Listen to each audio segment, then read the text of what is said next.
Hi, this is Alex from phpacademy.org with a video tutorial for the new Boston. In the past couple of videos we have looked at the fade in and fade out functions. However, the disadvantage to this is you don't have the option to use one button to toggle this effect. We've already looked at toggling different effects such as showing and hiding things. However, there is a function in jQuery called fade toggle, and this allows us to use two different states. The first state will be the option you give it, and then the second state, it will be a fade in or a fade out, and then the second state will be to obviously do the reverse, so to fade in or to fade out. So what we can actually do is start to create our image. So I'll just include our image in here, and this is tartan.jpg. Alt, I'll just give tartan, and we need to give this an ID as well, so I'll give this an ID of image. Now what I want to do is create one single button which is going to fade in and fade out these simultaneously.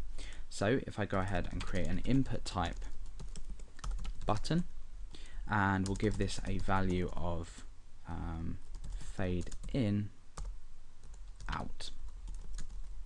Okay, so let's put that in a paragraph there.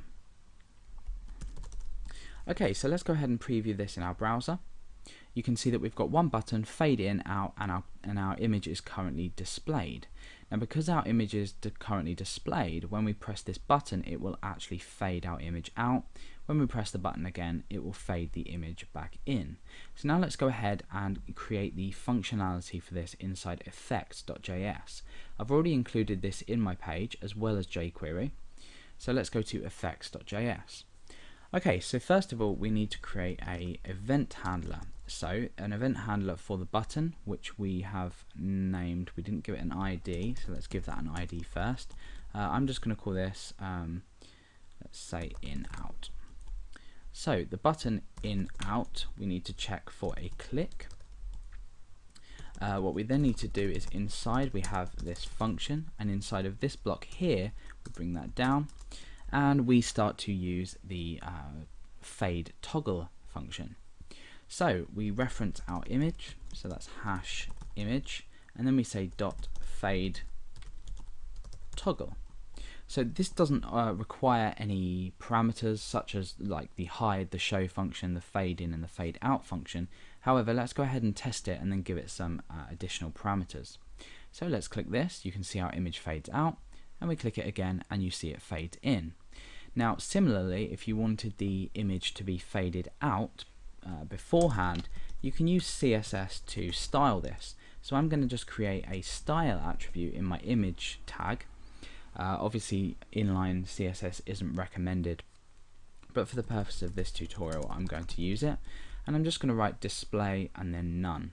So now what will happen is when we refresh our browser, the image doesn't exist. Well, it does exist, but it's not shown.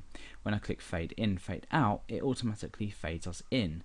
So it detects its visibility and then toggles it accordingly. We can then again fade out and back in again. Now there are additional parameters for fade toggle. We have either a textual representation of the speed, for example slow will just simply slow the animation down. You'll see that it's significantly slower. We can also then give it a speed, so alternatively we can give it a speed, for example 500, which is 5 seconds, 5000 sorry, which is 5 seconds. If we were to fade in, you can see it takes significantly longer to fade in. We also have the option to use a callback function. Beforehand you can set the animation type as well. By default it is swing, that's if you don't give it any parameter. However, you also have linear, which doesn't make too much of a difference, but this can be used in most animation effects. So we also have the option for a callback function, and this essentially will just do something once the animation has been complete. So for example, we can alert the user animation complete. What's going to happen now is once we click the button, we're going to toggle the fade. It's going to be 5 seconds, the effect type is going to be linear, and this callback function here with this block in here will be run. but only once the animation is complete, so i.e. the image is completely faded in or faded out. So we can test that now by clicking fade in. You'll see that that takes about 5 seconds to fade in, and once it has faded in, we will have a alert box come up saying animation complete, and then again that's the same with fading out. If we press it, we wait about 5 seconds, well exactly 5 seconds for it to fade out, and then we have the same dialog box appear. So that's the fade toggle function in jQuery.